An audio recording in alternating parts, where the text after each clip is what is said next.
Yes, that's right. It's Joe here live for Joyrider TV, back with some more very interesting Q&A on the topic of catamaran sailing. Hope everybody's had a festive period, and I hope more so that everybody is in one piece with the various things going on around the world. Yeah, I hope everyone's doing okay. And for those of you who are able to get out sailing at the moment, I hope the wind is playing the game. And, yes, first point of action, speed stick. Yes, you may be thinking surely there should be some sort of end of year speed stick video thing on the horizon, and the answer is yes.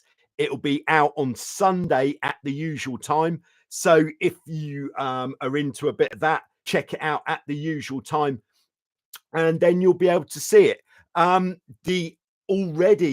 If you head over to the website, in fact, the speed stick, yeah, you have to go on the website, and the all-time leaderboards have now been updated. Ooh, yeah. So you could see where you are now ranking of all-time speed stick, and there's two separate leaderboards there. One is the all-time leaderboard, as I said. The other one is the all-time Hobie 16 leaderboard. Now, for those of you who are not Hobie 16 sailors and you're wondering why your particular class of boat doesn't get a separate leaderboard, perhaps it is something I'll do in the future. But the reason the 16 gets its own leaderboard, this will come as no surprise, is there's more speed stick entries for the Hobie 16 than for any other type of boat. In fact, more than probably 10 times the next most popular boat on the speed stick. I could do some stats actually at some point as well for like how many F18s are there on the stick, how many Prindle 15s, nice, how many Tornadoes, yeah, all this sort of stuff. Yeah, we could do some stats. Wouldn't that be fun? I think so. Oh yes. And the next most exciting bit of news is, this is for everybody in Europe. If you are able to get to Dusseldorf, Germany, the week after next, I will be at Boot. I believe it's pronounced Boat. The Dusseldorf Boat Show, the biggest boat show in the world, from the Monday, the 20th in the afternoon, and then Tuesday, Wednesday, Thursday, I'll be there all day. I'll be hanging out in the vicinity of the Hobie Cat Class Association stand in the sailing hall. So if you're able to get to the boat show in Dusseldorf, then that is when I'll be there. So if you're thinking of going, that is when to go, unless you are restricted by when it is you're able to go. And even more exciting, on Tuesday, that'll be the 21st at 11 o'clock. And then on Wednesday at 2 o'clock, I will actually be presenting a, what would you call it? I'll be presenting a presentation on the main stage in the sailing hall on those 2 days at those times. So, yeah, come along, check it out. Give me some encouraging looks to let me know that it is going well. It's certainly the biggest live stage that I'll have been on. So very exciting times. But if you can't make it, don't worry too much, because the presentation that I'm going to be putting on, I'm going to use that as the kind of foundations for a video on that topic, which I will be making once I get back from Germany, and we'll get that on the YouTube channel. So there we go. Anything else to report? No, not much, I don't think. It's we are in the thick of the middle of winter here in not so sunny Greece, weather has been pretty bad, to be fair, for this region. And yeah, so nothing really on the horizon just yet in the boating world on the water. So as always, I have got some preloaded questions, and the first one that I thought was it's a really good talking point is on the topic of why is it that we're not using the traveler as our constant means of power control when we're out sailing? It's a very good topic. So as you may be aware, that when we're out sailing, it is much more normal for our means of constant power control. So if we're sailing along, here we are, here's our boat like this. If we're sailing along and the hull lifts, to bring the hull back down, the two most normal things we do, heading up into the wind, which let the main sheet out, and that's going to bring the hull down. So why is it that we don't use the traveler rather than the main sheet? This question has been raised by Eric from Florida. He's quite a new Hobie 14 sailor, but he's a pilot and an aviation specialist and knows about wings and how they work. Yeah, so the first reason why I'm not saying that we shouldn't do this. In fact, once I'm back on the water, one of the early videos that I intend to make is power control using the traveler instead of the main sheet. So I am going to investigate this further, because when I first got into catamaran sailing, there was a lot of chat along the lines of, well, you don't use the main sheet, do you? You use the traveler to control the power. Well, here we are. We're going to jump in now. First reason why we don't use the traveler for our power control is that it's the mechanics of actually what we have on the boat. If you're sailing a more simple boat, then chances like a Hobie 16, like a Dart 18, like a Hobie 14, or anything down at the more basic or older designed boats, then chances are that your traveler car, it might just be a plastic slider, or if you are lucky enough to have bearings, they're not going to be a particularly high grade or high load bearing, if that makes sense. Which means get our good shape in the rig, we want to have the main sheet in tight. And when the main sheet is in tight, there is going to be a lot of load on the traveler car to move it. Like you may have found in the past that if your main sheet's in tight and you're like, all right, let's let the traveler out, you uncleat the traveler and it doesn't even move because the load in the sheet, the traveler just won't move on those types of boats. So that is reason one, is you want to have tension in the main sheet when the wind is strong, especially for sailing upwind. And if you want the traveler to go out, a lot of boats, to get the traveler to move, you're actually going to have to sheet out the main as well. So you might as well sheet out the main. Yeah. Now, what we have talked about a lot in the past is our different traveler positions for different. Oh, I just dropped that on the floor. I was going to use that one. In fact, we can just draw it on for different wind strengths generally. So we can use our traveler for like changing gears as the wind increases. So for upwind sailing,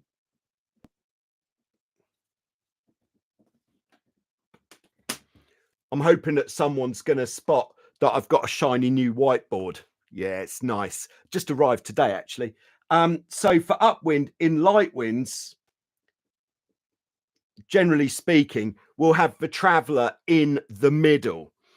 And then if the wind increases so much that we're constantly having to sheet out the main to control the power, or the amount of main sheet that we have to use to control the power is a lot, and we're not able to get the main sheet in as tight as possible at all, then it's much more efficient to set the traveller a bit further out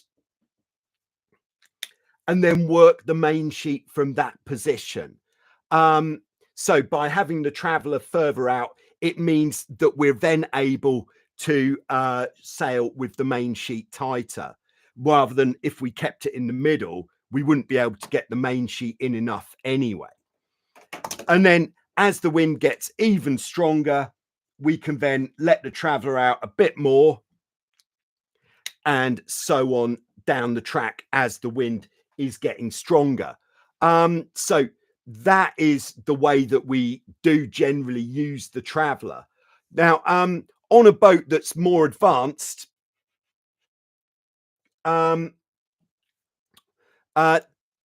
what I find, and we're talking like F-18 sort of boats here, or the Tornado, is the traveller car is a lot better. It's got a lot of bearings in there and it slides much more freely on the track, but we're still up against some sort of mechanical restriction in using it for our constant power control.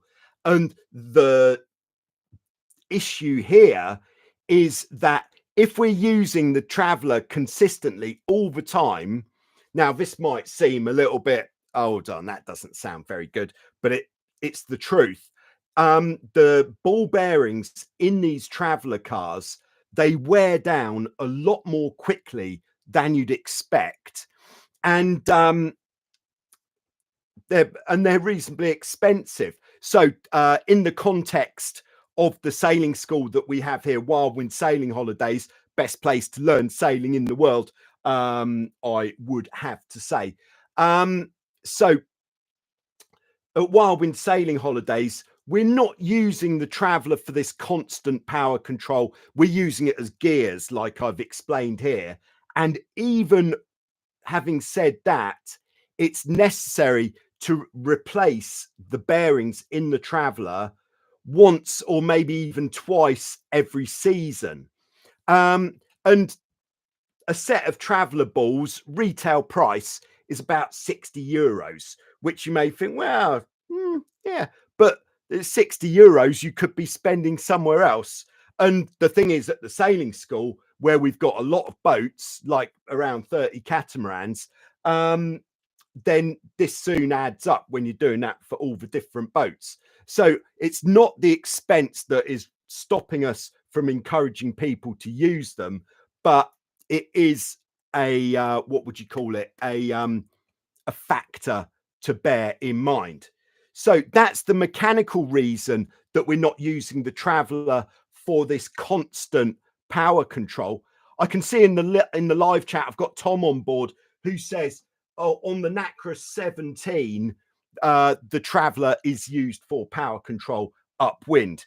Yeah, and perhaps one reason why on the Nacra 17 or like the A-Class as well, where you're foiling upwind, it's going to be more efficient to play the traveller upwind, is because, like Eric said in his original question, you want to keep that wing shape absolutely locked in and just change the angle of attack as the wind strength differs. But reason number two, on the slower catamarans, which we might call the traditional catamarans or non-foiling catamarans, why we're not using the traveller for this constant power control, is that if you get a big gust and you let the traveller out expecting the power to go, a lot of the time, if it's a bigger gust, it's not going to save you.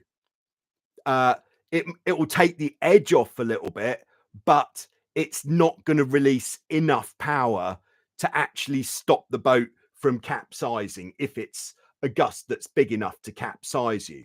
So that is reason number 2 why we're not using the Traveller so much. The Mainsheet is in what is going to stop you from capsizing. The Mainsheet is definitely number 1. If you let the Mainsheet out, most of the time that will save you. 89% of the time that is going to stop you from capsizing. Whereas the Traveller, if you let that out in a gust, if the wind's fairly consistent and you get a bit more wind, let the Traveller out, yeah, you'll get more speed out of the boat, I should think. Whereas if it's a big gust and the wind isn't so consistent, you let the Traveller out, you might well still capsize. Reason number 3, and perhaps Tom can comment on this about on the Nacra 17, although that is a slightly different animal with it foiling, or at least partially foiling upwind, is if you let the Traveller out, especially on what we'd call a tight rigged catamaran, or a catamaran that has a high aspect rig like a Tornado, if you let the Traveller out upwind, you are going to, at least to some degree, lose your pointing ability slightly. So that is another reason why we're not letting the Traveller out upwind. But like I said, having said all that, it is a very important, interesting topic. And yes, I'm going to be testing it in some videos on different types of boats once we're back on the water. So I look forward to doing that. So I hope that helps, or that is a sack. And great to have another 14 on the water.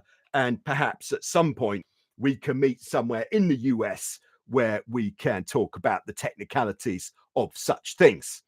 So just checking in with everyone else who's checking in. So I've got something in the way of me, me live chat checking in. We got Mark and Janet on board in a snowy Ohio, where all of our water is now ice. So absolutely no sailing to be going on there. All right, Leland Lee is on board in, never thought I'd hear the day, but in cold Clearwater, Florida. We got Tom on board, as I said. We've also got Gleedson on board in Brazil, where I would wager the temperatures are much more favorable. Oh, yes. Very good. Okay. So, going to come on to the next preloaded question. And this one comes in from Enu299. Yeah, YouTube user IDs, always a lot of fun. Who says, I wonder, is it possible to learn to sail by yourself? He says, I think it's better to start with a monohull like a laser, or perhaps an RS Zest. But how do you go from that to catamarans? I mean, a monohull that size just has a mainsail, but the catamaran also has a jib. Then I don't understand why a catamaran can have difficulty tacking without a jib. Yeah, a few little bits to the question here. First one, is it possible to learn to sail by yourself? I would say yes. And I would also say these days, more yes than before, because we've got this miracle of YouTube videos or tutorial videos that are there to help us to learn stuff. Yeah, so what would be the safest way to learn if you were going to learn by yourself? It's all about two things. One is the venue where you're going to go sailing, and the second is the wind conditions that you're going to go out sailing in. So with the venue that you're going to go out sailing, it is going to be much safer. It's all about safety. Much safer to go out sailing on a lake or a reservoir, somewhere where the water isn't moving. And what you want is, if you're going to be going out sailing, I did do a video on this actually. I think I've probably done a few. If this is our lake, so and here's the wind coming straight down. What we want to do ideally is we want to be launching the boat from somewhere where, if it all goes wrong, the wind is going to blow us back. So anywhere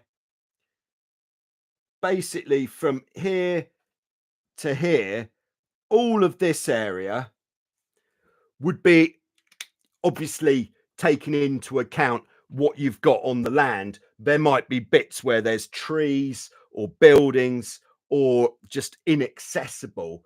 But if there's a spot like here where you can get your boat into the water here, then this is good with the wind direction to go out in. Now, that's not to say that going out on the coast is a complete write-off if you're a complete beginner. But again, you need to make sure that the wind is going to blow you back onto the beach if things don't go your way.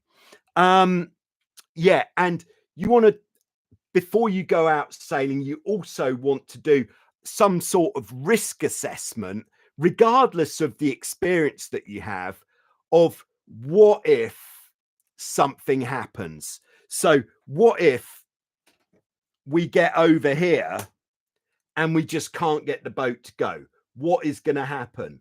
Well, what we know on a sailing boat is if you can't get it going, if you're just sat on the boat, more for a catamaran than on a monohull.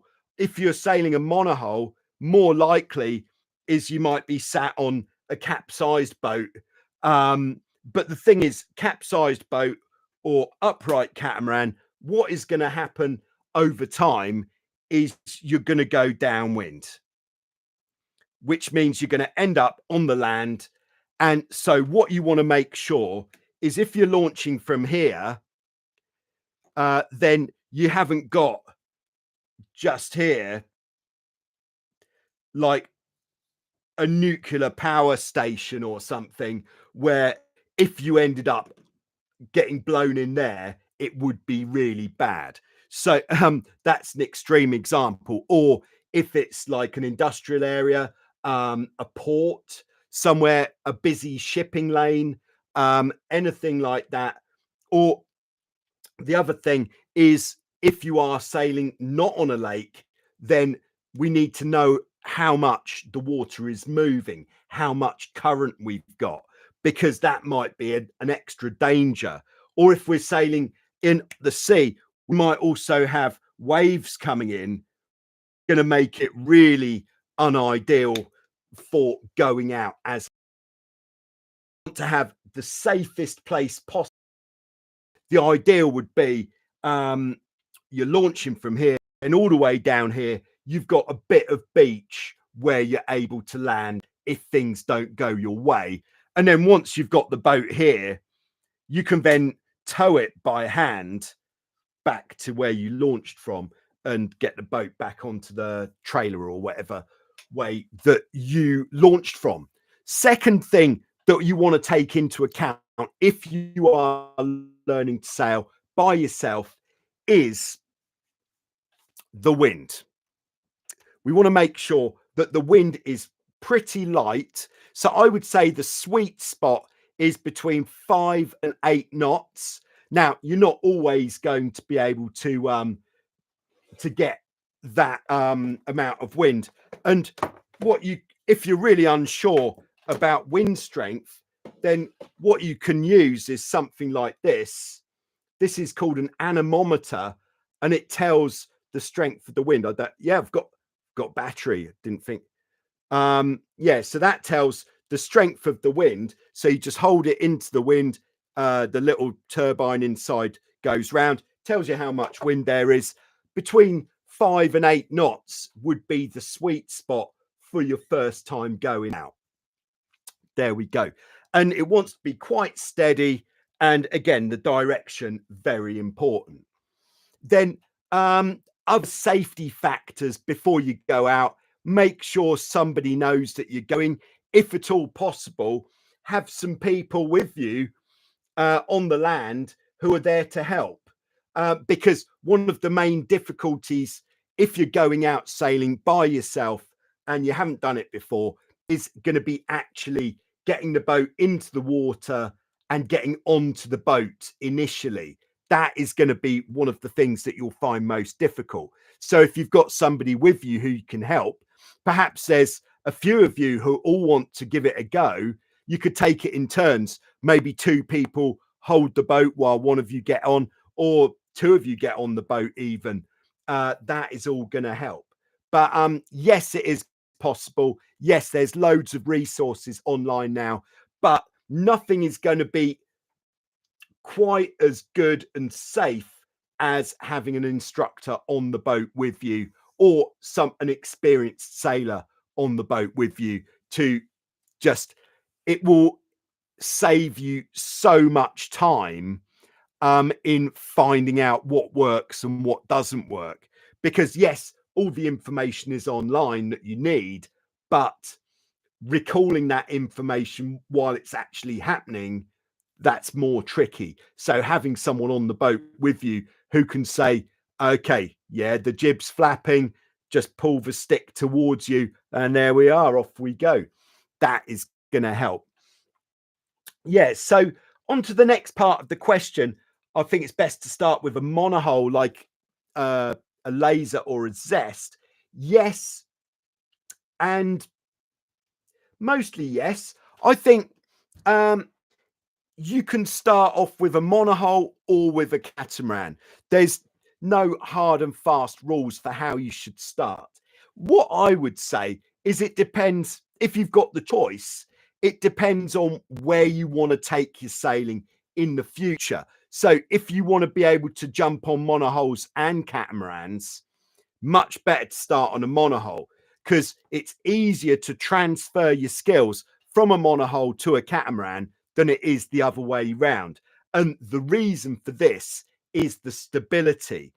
On a monohull, if you sit in the wrong place, especially a boat like a laser, the boat is going to capsize. Whereas on a catamaran, if you sit in the wrong place and the wind's fairly light, what's likely to happen is that you're just not going to sail as quickly or able to get the boat going, but you're less likely to capsize. So doing it that way round is better if you're going to be changing. But if you're thinking, I've been watching Joyrider TV for some time now, and yes, it is now my life's destiny to become a catamaran sailor, then start off on a catamaran. Start as you mean to go on. And it's just technique, different technique. That is all. And then, right. So the last part of the question, slightly less related, is why is it that the catamaran is more difficult to tack than the monohull? Well, the reason here, I'll use the little one, I think. The reason here is it's because we've got 2 hulls, and the 2 hulls are turning different distances. So it's almost like the hull on the inside, if we're turning from there to there, this hull is just almost like pivoting, whereas this hull is going a longer way round, and the hulls are kind of working against each other a bit. And that is why the catamaran is difficult or more difficult to tack through the wind. Yeah, so all it means is it requires a bit of technique, and then yes, learning to tack on a catamaran. Once you can tack a catamaran, it will actually mean tacking a monohull, actually getting it to go through the wind is really easy, apart from the balance of the boat with stopping it from capsizing. All right, so there we go, Enu. Hope that helps. And hope everyone's having a lovely day so far. Cheers. All right, back into the live chat. All right, here we go. We got Jim on board, channel member Jim. You can spot the channel members in the live chat because their names appear in green. Yeah, thanks to everybody, by the way, who's been supporting Joyrider TV. It's your support of Joyrider TV that's basically keeping Joyrider TV going. It's now actually my only source of income is Joyrider TV and the odd bit of coaching here and there. Because I quit my day job because I thought this YouTube business is really good. I like it and I'd like to do it. So by supporting Joyrider TV, you are keeping Joyrider TV going. And otherwise, I was thinking I might end up being a taxi driver or something. Which who knows? It could happen. Nothing against being a taxi driver, but I think my calling in life is on a catamaran. Yeah. All right. Yeah. So thanks again to everybody who's been supporting the channel. Yeah. Jim Sales, a Hobie Pearl in Pittsburgh. The Hobie Pearl is basically it's like a Hobie Tiger with pivoting centerboards and a slightly different rig. It was the replacement of the Hobie Pacific. Really nice looking boat. All right, Gleedson in Brazil says, I'm proud to say that I've just come back from my second sailing class on a Hobie 16. Very nice. Hope you enjoyed it. All right, we've got Emerick on board who says on the Hobie 16. Oh, yes, always on the Hobie 16. If you are always on the Hobie 16. If you're not, then you're probably on something else. Like Hans, for example. Hans, who's usually in Germany, but this time he's in the French Alps, skiing and snowboarding. That's Hans and Lucy. Nice to hear from you. Happy New Year. Hope it is all going well so far. But Hans usually sails a Tornado in Germany or a Tornado here in Vasiliki, Lefkas, Greece. Okay, I'd just like to say thanks very much to Cux Ollie for the super sticker. Yes, it says keep it up. And yes, I certainly will. Ollie, I believe that you are in Germany. Maybe our paths shall finally cross at the Dusseldorf boat show the week after next. Yeah, if you are thinking of coming to the boat show and you're either in the live chat or you're watching this later on, do let me know so I can look out for you. And we'll say hello, we'll have a chat, and there we are. All right, but thanks very much for the super sticker, much appreciated. We've got yeah, Leland Lee says, if you're learning to sail by yourself, make sure you can right yourself by yourself after a capsize. Make sure you know how to do it. Yeah, so this is a very good point. So if you're going out sailing by yourself for the first time, it is a good idea to just run yourself through the capsize writing procedure first, especially if you are going to be learning to sail on a monohull like a laser, because on a laser, it is likely you're going to be capsizing quite often. So the way to do it on a monohull would be, have I still got my small? Yes, would be to walk the boat out as far as you're comfortable to walk out. You know, you want to have like over waist deep water to do this. And then with a laser or something like that, very easy to tip the boat onto its side and then just go through the writing process from there. So on a laser, it would be as simple as just getting round to the bottom of the dagger board,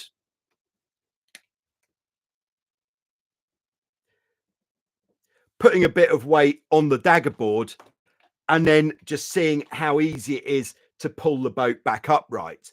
And then the second step, as well as knowing how to right the boat, it's also knowing that you can get back onto the boat. Because even something like a laser, perhaps if you've not been hitting the gym very much, or if you're just not very active generally, to get into a boat like a laser can be quite a challenge in itself. So just practice that a bit first before you actually go out away from the safety of the land. Getting onto a catamaran, even more difficult than getting onto a monohull. Not to put anybody off, because once you're on the boat, then the experience of sailing is really, really worth it. Now, the capsize drill, if you're on a catamaran, bit more involved, because the catamaran's going to drift back. It's going to take longer to bring upright, and it's going to drift back towards the beach a lot more quickly. So the ideal would be, if there's a buoy in the water, a buoy that you can tie the front of the boat to with a long line, tie the front of the boat up. If you could get hold of an anchor, that would do the trick. But basically, so that the boat stays in position while you're going through the capsize righting process. And then you can capsize the boat basically by pulling on the trapeze wire, getting away from the boat, so you've got a bit of leverage there. Because if the boat isn't tied up, you're going to find it really hard to tip it over as well. And the great thing with this capsize drill before you go sailing is there's a strong chance that when you get to wherever it is you're going to go out, there won't be any wind. It is, you know, one of the downsides of being a sailor is that you are at the will of the gods, whether the wind is going to be decent or not. And a lot of the time, you're going to turn up at the beach, and especially if you're arriving early, there might not be any wind at all. So that's the ideal time to go through a capsize drill and just make sure you've got the idea of what you would do if it happened while you were out there. Yeah, so there we go. All right, back into the live chat. Yeah, so Cucks Ollie says, hey to everyone. I wish everyone a great start to 2025. And please push the like button. Yes, nice one, Ollie. He says, I hope I will see you at the boot. Have a nice time. Yeah, I hope so too. All right, so Gleedson in Brazil, he had a 3-hour lesson on the 16. Very nice. All right, we've got Philip on board as well, who is heading back to Ireland from Thailand. He's been sailing around Thailand, around those fabulous islands, and staying in beach bungalows. Very nice. And he was sailing on a Hobie 18 Formula. Wow, that is living the dream. Very nice. Yeah, it's all. It can be the hardest bit about going on holiday, especially somewhere nice like that, is when you have to leave. Yeah. And that is why I now live in Vasiliki Lefkas, Greece, because leaving was too hard. So to live here seemed a bit easier. All right, back to the preloaded questions. All right. So this next one comes from Reverend Jean O'Kuln 3273. Sorry about pronunciation of people's names. Can't find a great place to ask this. All right. Yeah, with any questions that you want in the live chat, you can basically comment on any video at all. And in this bit of YouTube that I use called YouTube Studio, which there's a bit where it basically shows all of the comments from all of the videos that I haven't responded to. And so you can comment on any video at all, and I will pick that up. You might notice, if you are a regular commenter, that I do respond to all of the comments that get left on any videos. So don't feel it's like I'm not saying anything bad about other YouTube people, but on other people's channels, you leave a comment and there it is. It's left forever, and you just like, okay, never heard back from that one. Whereas Joyrider TV, I've got you. I've got your back. I'll get back to you. So the question is, do you ever sail downwind, wing on wing, or what we might call, it's called different things in different parts of the world, but wing on wing or goose swinging is sailing straight downwind. Here are some very large sails with the sails out on opposite sides. So goose swinging or wing on wing. I believe I've heard it called also butterflying, perhaps. But do you ever do this? Now, it just depends on the type of the boat, but most catamarans don't sail very well or aren't very efficient to sail straight downwind. And the reason is, it goes back to Eric with the wing sail shape theory, that one of the reasons that the catamaran is fast is, if this is our sail, the reason that the catamaran is fast is because we're getting a flow of air over both sides of the sail, and rather than being blown along like you on a traditional boat, where here's the sail and then you've got the wind coming in here and you get blown along. When you're getting this flow of air over both sides of the sail, what we're getting is kind of more like sucked along, almost lifted along, where we're getting pulled.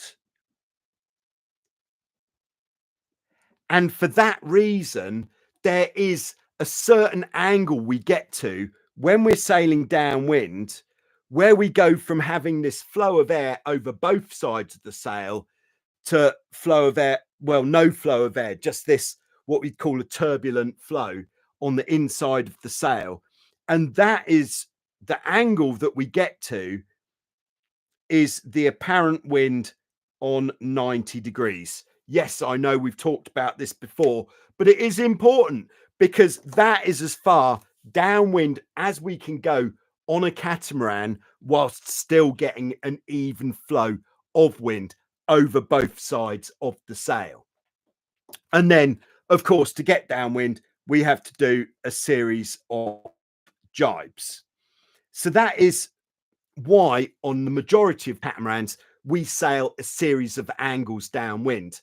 Now, on some boats, I'm quite new to learn this, but on the Hobie 14, because the speed difference from sailing straight downwind to the 90 degrees apparent wind isn't enough to justify the extra distance you have to sail to get to an objective downwind like this buoy.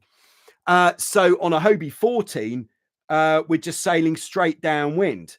And I dare say that would be the same for other smaller catamarans that just have the single sail, like the Hobie Wave. I would think that on the Wave, they're sailing straight downwind as well. One other reason why sailing wing on wing or goose swinging isn't so popular is because there is an element of danger in sailing dead downwind, and that element of danger is the accidental jibe. So if the wind has been kind of this way and we've got the sail out on this side, and then we either do a bit of inadvertent steering or like that, or if the wind shifts slightly, the boom could jibe when we're not ready, and that could lead to a boom on the head, and it's not as fun for a bit. So that is another reason why we don't sail straight downwind. But the main reason is the efficiency. So there we go. All right, back into the live chat.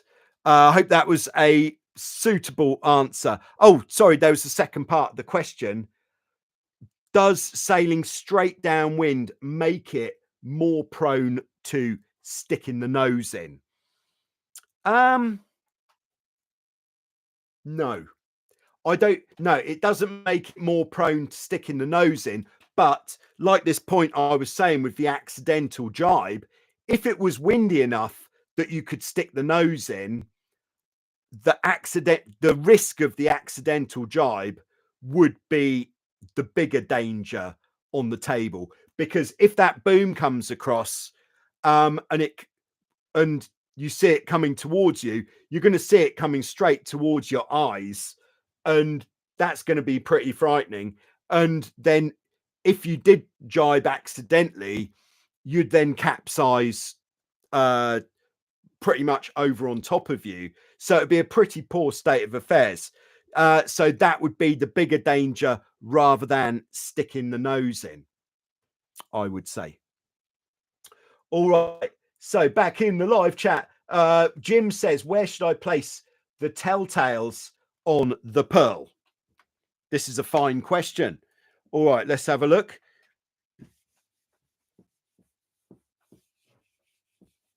I tell you what, this is such a treat. The new whiteboard. It's I think I've been using the old whiteboard definitely since I started doing these apologies if it keeps going out of focus, something a bit wonky going on with my camera.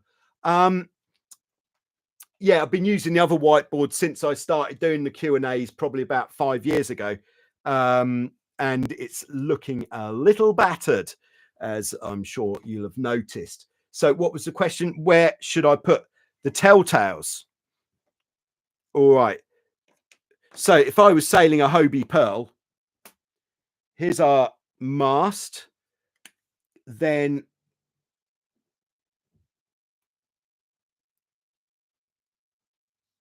there's our mainsail. We've got some battens on there. Not just the Hobie Pearl, of course, but any type of catamaran that has a relatively tall rig. So or in fact any type of catamaran would be appropriate. So what I would want to do is put the telltales about a third of the way back. So what does this mean? Let's apply a little bit of science. So if we took our deepest part of the sail, which be by about here, and if we really want to get them in the right spot, measure that distance and work out where the thirds are, and then this is the distance back from the mast where we want to put the telltales. And then I don't see any reason why you shouldn't put quite a lot of telltales on the sail. So I wouldn't worry about the bottom two panels of the sail up to the third batten.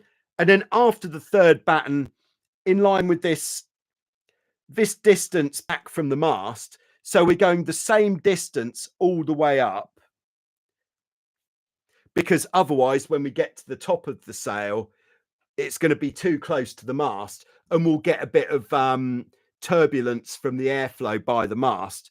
So we'll stick some telltales here, some here, and some here. And of course, if you've got more panels in the sail, more going up there. But each set of telltales exactly halfway between the battens. Again, so that we're not going to get any effects from the battens just because the shape is going to be slightly different. As well as having these telltales on the sail, I would also not the top panel if it's like this, but the next one you know, this, we don't want to have a telltale basically pointing upwards, but the next one, halfway between the battens again, put some leech telltales on. So just one telltale off the back edge of the sail. And we want 4 of those bad boys. Again, halfway between the battens, just one. And you could either use something like some spinnaker cloth is the best, cut into quite thin strips, probably 15 millimeters wide would be optimal. Maybe a little bit less, like 12 would be ideal. And then the length of the telltales on the leech, I would go 20 centimeters long. That is going to be what's cooking there. And yeah, perhaps the ones in the body of the sail, yeah, about the same telltales throughout. And that is going to be your optimal telltale positions on the mainsail. On the jib, you could do the same thing. Maybe not the bottom to work out the third, but maybe about a third of the way up. Measure the distance, work out a third there, and then again, maybe put 3 sets of telltales evenly spaced up from a third of the jib, the way, you know what I'm saying, same sort of thing there. So there we go. That is where I would put my telltales on the sails of the boat. Very good. All right. Philip says, going back in March with 2 new rudders and other bits that I broke. All right. Nice. Back to Thailand to repair. That's a good reason for having to go back, because you broke a boat there. You have to go back to Thailand to fix the boat. All right, we've got Vinicius in Brazil. All right, nice to have you with us. What are the most common failures with the 14 and the 16 Hobie? Which spare parts should I take if I'm sailing far from home? Wow. Yeah, this is a good question.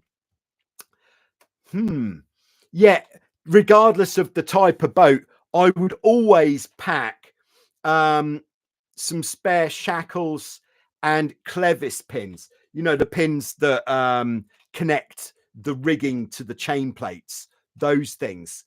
And then, like, the sort of example would be, if, let's say, if there was somewhere fairly remote in Africa and somebody said, oh yeah, there's a Hobie 16 down there, you can use it. I'm pretty sure it's all there, but it might not be looking too sharp. That sort of situation. Then what I would do is I would take a full kit. This is if it was me. I would take a full kit with me to basically service the rudders.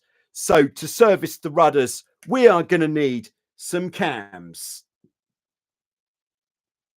×2. We might do well to take some bushes to bush the rudder pins. But if the rudder stocks haven't been drilled out to take bushes, where are we? Here we are. Here we go. Rudder stock. These are what I'm talking about. The bushes, these plastic bits like this. But unless a rudder stock has actually been drilled out, the holes aren't big enough to take the bush. And if it's fairly remote, there's a chance it won't be drilled. But if you can get hold of some bushes, it's the sort of thing that's worth having anyway. So you might as well have some. And then some bush.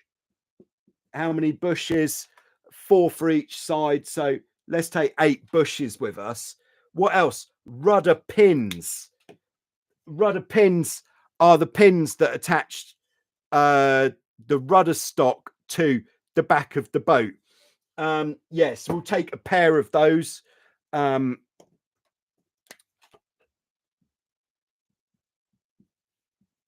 Times 2. And all right, I'll tell you what, because this list could get quite big. So what we'll do is we'll make the list and then we'll highlight what would be the essentials. I think that is the thought process here. So the rudder pins times 2. What else with the rudders? The actual nylock nuts that I should just keep this here.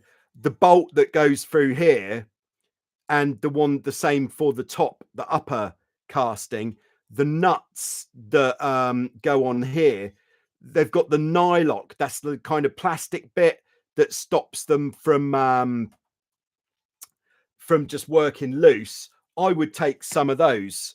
So I'm going to call that nuts. 4 nuts. And then we're going to need some tools as well, of course.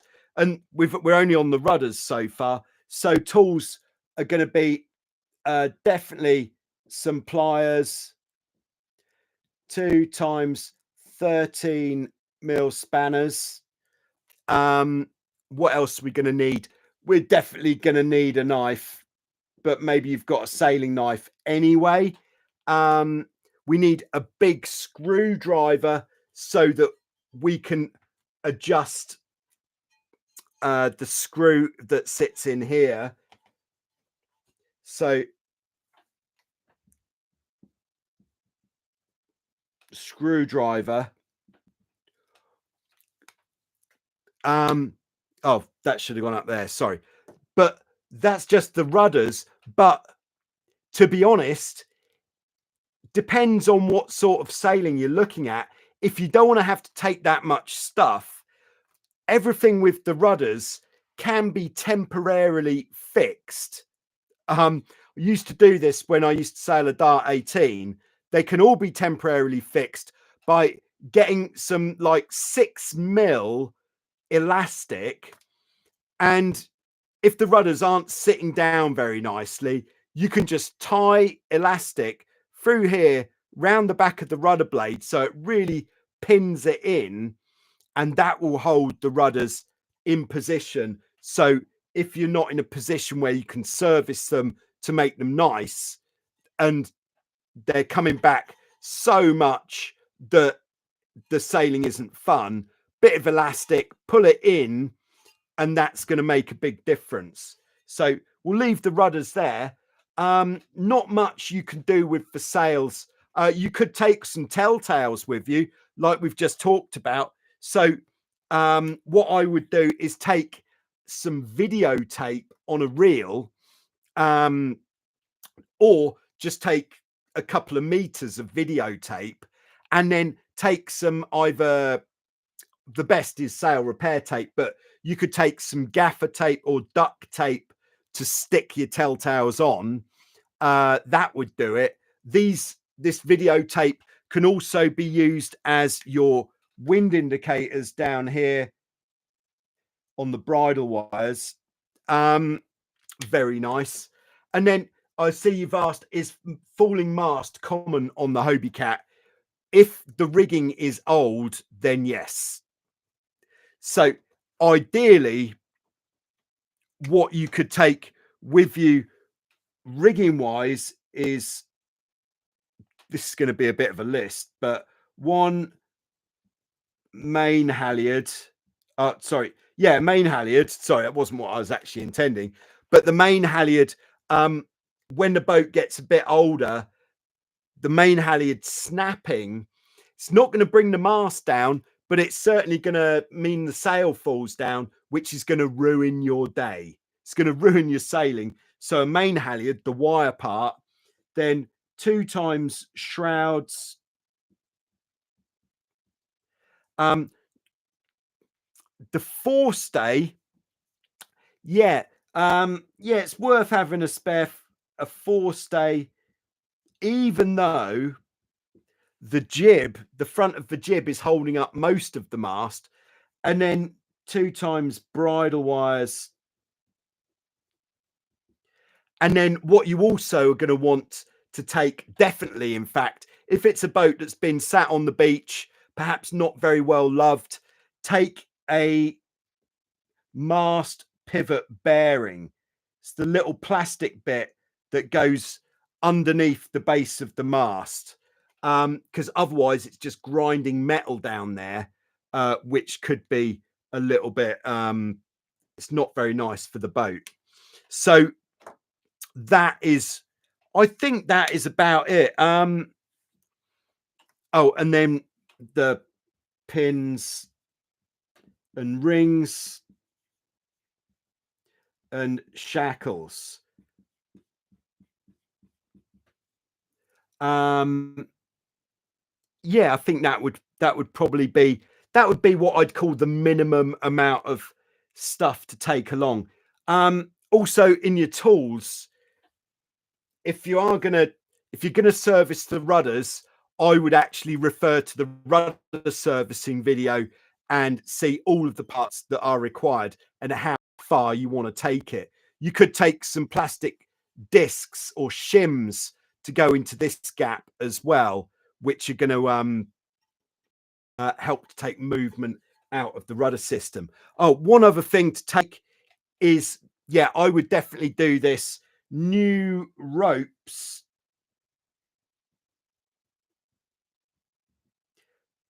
for trapeze.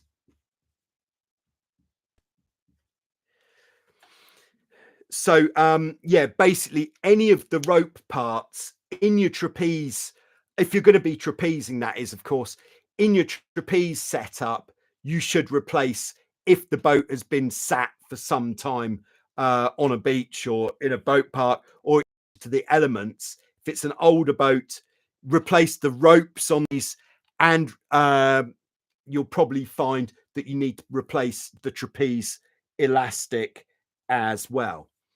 Yeah, so there we go. I think that is a pretty good freshen your boat up shopping list, actually. I'm going to leave that there. So I hope that's helpful. Hope you're going somewhere nice for some sailing, and do send us some pictures for Show Us Your Cat. That would be very nice. All right, back to the live chat. That was live chat, of course. Got Hussein on board. Yes. It's Hussein that I was sailing with in Egypt. Nice to have you with us. Hope you're doing well. Hope you've had some sailing. Yeah, because I think the temperature's good. Boat's good. We know the water's nice. We know there's dolphins out there. Lovely old job. All right. So we've got Sturen on board. Hello, Sturen. Nice to have you with us. And Max is coming in from Rosenheim, Germany. Not knowing my German geography quite as well as I should, I'd say to Max and everybody else, yes, I'm going to be at Boot Dusseldorf the week after next on the Monday afternoon, all day Tuesday, Wednesday, Thursday. So if you think of coming to the boat show, come on one of those days. I'll be located somewhere in the sailing hall around the Hobie Cat Association stand, and I'll also be presenting some presentations on the main stage in the sailing hall, 11 o'clock on the Tuesday and 2 o'clock in the afternoon on the Wednesday. So hopefully I'll see some of you at that time. All right. So Venetia says, plastic nuts and bolts off the rudder casting, very difficult here too. Yeah, can be a yeah, I'm sure you should be able to get hold of them if online especially. All right, so Storen says, greetings from the partnership town of Torbay since 1973 at the River Weser. Great to have you with us. Thanks for tuning in. All right, I'm going to go back into the preloaded. By the way, we have been going for over an hour now. Oh, okay. All right. There's a picture of a flute and a mouse, but it could be a rat. So is Sturen talking about the town of Hamlin? Could it be? Answers on a postcard. Next question. I think that's a yes. All right. Sturen is from the town where the legend, could it be, of the Pied Piper is from. There we go. Okay, so this one is from Jack, who asks, which GoPro mounts are you using for your cap? Well, funny you should ask. Yes, here it is. This is actually the Hobie Cat Class Association of Germany hat, and I've modified it to make it into a very functional camera mount, as you can see. So I've basically just taken one of these flat mounts where we have the slider that goes in there, but not being particularly trusting of the sticky stuff that you get on these mounts, especially when putting it on to a hat. What I've done is I've just drilled a little bit. How do we see this best? Because in the middle of the mount, there we go. We've got this ridge, but we don't want the top of the bolt, the head of the bolt, to interfere with the sliding in of the slider. So I've chamfered. I believe I've chamfered there. I've definitely chamfered just to take a bit of that ridge away so that the head of the bolt doesn't stick up.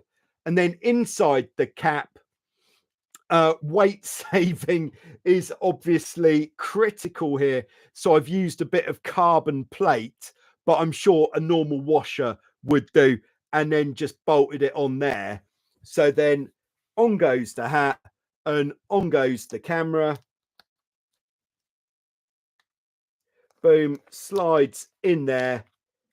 And for the kind of lighter wind sailing, like I was doing in Egypt with Hussein, it's definitely nicer to wear a cap for filming rather than putting the helmet on.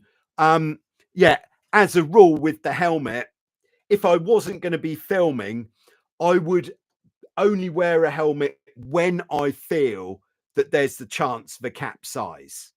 But I've gone in the last 10 years, I've gone from, oh no, you don't need a helmet, not ever, to now yes, you should wear a helmet because your head is not indestructible. Helmet much stronger, and it's going to protect your head.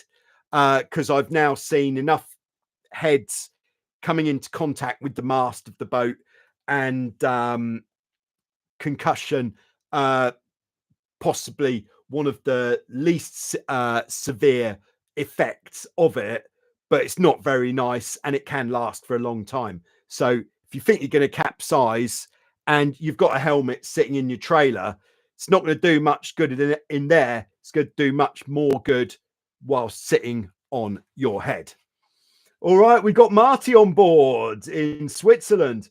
Nice to have you with us, Marty. Marty is preparing, I believe, for a good trip down to his homeland of New Zealand.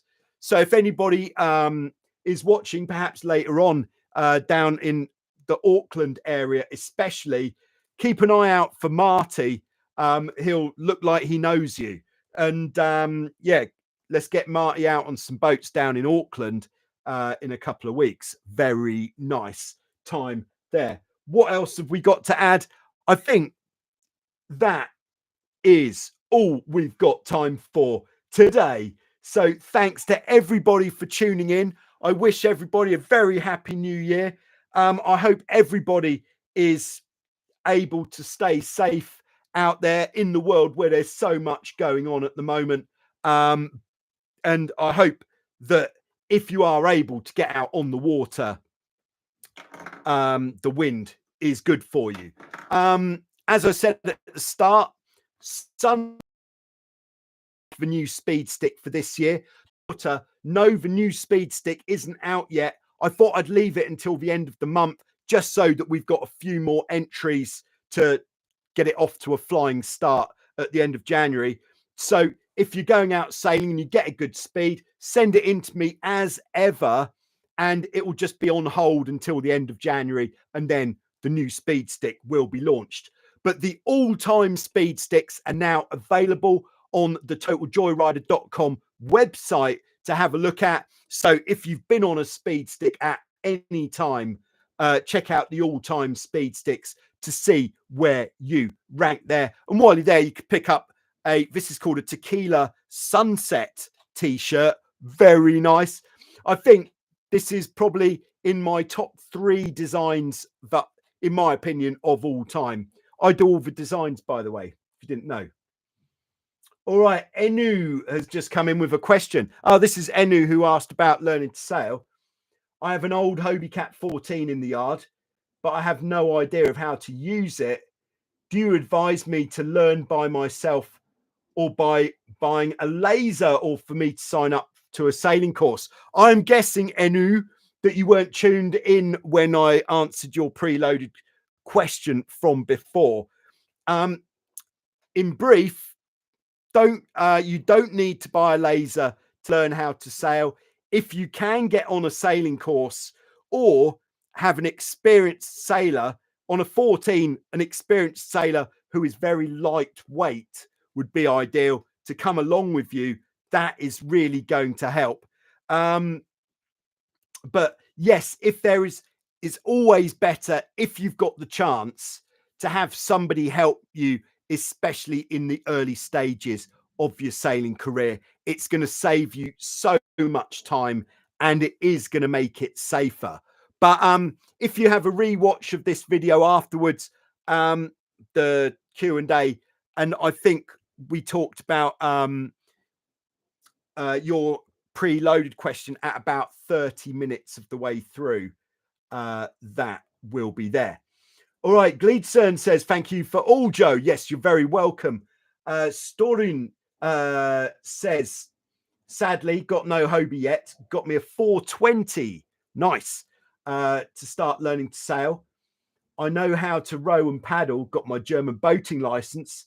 This is my first year in a sailing club. So excited. Yeah, to sail in a sailing club. That's another good way you could go about it, Enu. If there's a sailing club you could join, then there'll be a lot of people to help. That is a really nice way to do that. All right. Yeah, and then Hussein says, this is a very good point. Enu, do what we did in Egypt. Invite Joe over and get the best instructions ever. Thank you very much for that, Hussein. But unfortunately, I think on this occasion, on a Hobie 14, unless, Enu, you are very lightweight, 2 adults on a 14, generally a little bit heavy. Maximum weight on a 14, I would say, is probably about 100 kilograms in total. Otherwise, you're going to find it rather sluggish and difficult to manage. There we go. Okay, so thanks very much. Thanks for tuning in, and I'll see you on Sunday for the speed stick video. And hopefully a lot of you can start making plans to come to the boat show in Germany, and I'll see you there as well. But I'll be back with some more Q&A next week before then anyway. Thanks very much. Cheerio, and keep it safe.